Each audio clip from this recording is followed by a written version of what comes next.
Hey guys, just wanted to do a follow-up to what's been going on this week. I did manage to get Calypso out one more time during the week to do a second shakedown run. This one went pretty well. I had I installed a SVE 3-core aluminum radiator.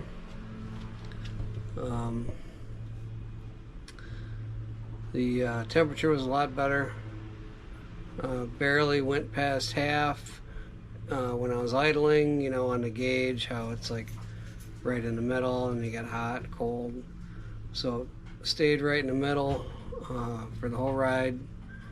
One thing I do wish I would have done was I wish I probably would have if I would have taken the thermostat out and like flushed all the crud out of it, because there was quite a bit of rust and junk like that in the old radiator, which I thought I had it clean before I put it in. I power washed it from both ends, but oh, dogs just ran by.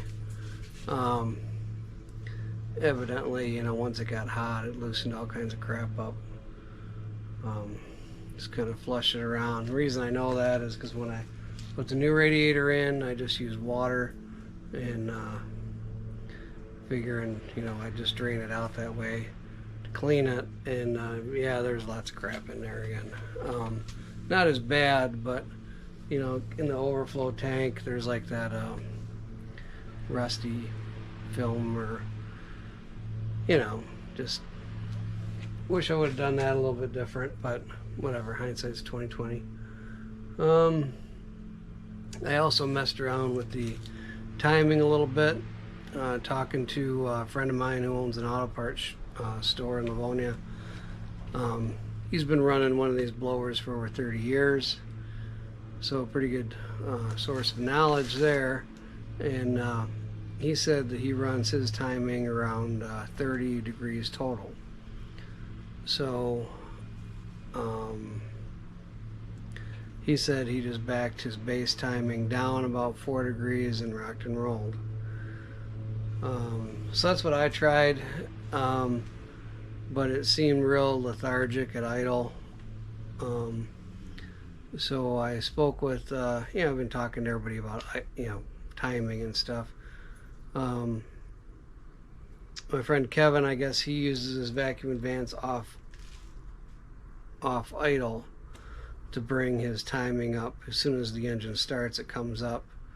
So I'm like, oh, that's kind of a neat idea, because then the mechanical takes over, and plus the base of the carburetor on these with a blower, you always got vacuum there. So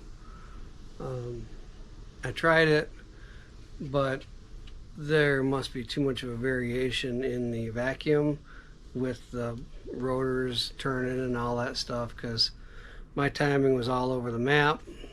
And you know, you could watch it with the gun on there. It was just like back and forth, and it would like get into a crazy rhythm, you know, between like 700 and 900 RPM. It was tough to drive sitting at the light, and it was, you know, doing that. So I moved it back now. I'll have to bump the idle back up. But I'm still a little leery. This distributor is from CJ Pony. It's a 2-wire electronic ignition. Thought it was a great idea when I got it, but now I'm thinking I probably wish I would have had well, how you doing, Bob? There's Bob. Wish I would have had a MSD. I was watching YouTube last night, and MSD has where you can for every pound of boost you can control how much timing you pull out of the ignition, which is really the way to go. But maybe down the road I'll end up getting something like that. But for now, I think I'm just going to run it the way it is, and you know, if I have to add a little octane booster. I'm just trying to run on pump gas, I guess is where I'm going. You know, race fuel or octane booster, you know, that can get expensive quick. You know, it's not bad once in a while if you're going to the track or whatever, but trying to run it on pump gas and you know, make it as normal as possible. The shakedown went well though. Well, as well as shakedowns go, you know, you always find something. Did lose a breather when I was out driving around. Must not have tight enough. Got a replacement for that. And I also lost my blower belt. Even though my tensioner wheel is clear of the shroud, I didn't realize that the tensioner itself was hitting the shroud. So I think that was the reason that came off, because it wasn't allowing it to put enough tension on it. So I did clear that. I'm going to show you here. Right here, just cleared it out for the tensioner. And oh, what else was I going to show you? Oh, back here, I started hooking this up for the breathers. I want to try to drill a hole in the bottom of the air cleaner, put a grommet, and then pop that up into that, so at least the breathers, you know, instead of going to like a catch can. I was going to do a catch can, but you know, I'm not running crazy boost. I'm not like these guys you see on TV with 24 pounds boost and all that stuff. I mean, I'm running like 7 max with this setup right now. I might change pulleys to go 9 to 10, you know, down the road. But even that, you know, how much are you really into the boost? You know, all the time? No, just once in a while, you know, you give it to beans, right? So I don't really think I need a catch can, I guess is what I'm saying. Just having a port there, so, you know, it's not just venting, you know, fumes or oil vapor, moisture, whatever comes out of your engine. Blow by out into the atmosphere, it'll draw back in that way and burn it. I don't know, any of you guys out there that are more knowledgeable about timing and boost, you know, low boost situations, not high boost situations, on if there's anything you can do.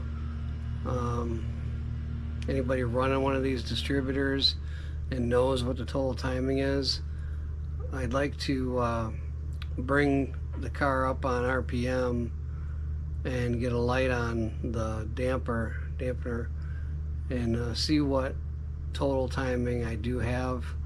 But that's something that I think I'm going to try to do, you know, not sitting in my driveway because houses are close, and you know, I don't want to be that. I mean, my neighbors aren't too crazy about my hobby as it is, but yeah, I'm just curious. You know, I reached out to CJ Pony to find more about this distributor, and because you really don't get anything, you get a box when they send it to you. There's no instructions on hookup, but you know, it's 2 wires. You know, it's just, I just thought of it like a points distributor, and it works. But I'm gonna try to run it as is for now, and you know, save some money. I'm hoping to sell a bunch of sweatshirts at the Fox Fest. Anybody wants sweatshirts before that, or t-shirts, I have a whole big load of t-shirts as well. Like to start selling that stuff, raise some money for some parts, because I really would like to get an MSD distributor, something where I can pull timing under boost. I think that's the best way, and I can set my max boost with something like that. What else going on? Want to get a wideband. I think a wideband would be really helpful to start tuning in the carburetor. You know, back in the day, we used to, you know, adjust the mixture on what it smells like, and if it's smoking at idle, if your eyes start watering. And then, you know, start going up from there. How's the accelerator pump work? Is it quick to respond? And, you know, do we change orifices on that? And then we look at the plugs. You know, the plugs look lean. You know, oh, we need bigger jets. You know, you go too big, oh, it starts bogging. You know, that's how we used to do it back in the day. But I guess wide bands are a lot easier to dial stuff in. So I'd like to try that, and I need to get a fuel level gauge for the fuel cell. So I need to look up what this fuel cell really is and what kind of ohm gauge, I guess. There's a couple different ones you need. What else? Boost gauge. I'm not really worried about boost gauge right now. I know it's going to have boost. It's not going to be that much. Like I said, I think max is 7 pounds, but eventually I'd like to get a boost gauge. Oh, one big thing. Yeah, I didn't know if I told you. I don't think I did earlier, but today was a miserable day as far as temperature goes here in Michigan. I was out here for maybe an hour, and I actually shot a video, and I got so dizzy from the heat. It just looked like I was just lethargic, you know, just totally wiped. So that's why I'm making a new video. But just like sweat, I was wiping my brow every second, you know. But my point of this is, while I was out here doing this, my buddy Kevin, who's working on the hood, worked on the hood like for hours today over at his place. He was sending me photos. You wouldn't believe the work he's doing to this hood, guys. I mean, mind you, this is like the hood is a cheaper hood. It's not an expensive hood. It's not one of these $850 hoods. It was something I got off a marketplace for less than $100. But new, you know, maybe it's a $300 hood. I don't know. But we fitted up a couple weeks ago and saw where it was hitting, and just wasn't fitting right. And I'm telling you, he's cutting and fiberglassing and everything on this thing. I mean, he's changing the whole radius of where the cowl sticks up. It didn't match the same radius as the hook or as the cowl itself, you know, on the vehicle. So he put like a less aggressive radius on it and stuff. I'll attach some photos here. It's really impressive. I mean, he's quite the artist when it comes to this stuff. He says he's not good at it, but yeah, don't let him fool you. It's really turning out cool. He wants to bring it over for another test fit. So I don't know when that's going to take place, but it's coming out great. I can't wait to get a hood on. I do have a little bit of a surprise coming with the paint when we get to that for the hood. He's going to shoot it, but I guess I'm just going to leave it at that until you see it. But I think it's really going to set Calypso apart from everything else. It's going to be the best looking part on the body, I'll tell you that for sure. That's about it for now. Just if anyone has any information about these distributors, or how to get away with using one of these, or what their max advance is for these CJ Pony, you know, 2-wires, you know, I'd appreciate it. It's been a long time. I think I had a Duraspark when I had the blower on before, and I think I just bumped the timing back 4 degrees. But again, that distributor was made for that small block Ford, where this is some kind of aftermarket whatever. I don't really know the specs. I guess that's it for now, and sorry it wasn't very exciting. I'll try to get out on the road and do another shakedown in a bit, but I really don't like drawing too much attention to myself without the hood on. I think once the hood gets on, I'll get it out a little bit more, because she is really loud. Not so much when you're just cruising, but idle is loud, and there's a RPM where it's kind of droney. Yeah, you pull up next to the light and shaking the pavement. You got an engine sticking out of the hood with a blower whistling away. draws a little attention. You know, I think the less attention, the better at this point. Anyhow, guys, thanks again for watching, and I'll try to get you more exciting content later in the week. Thanks again. Bye.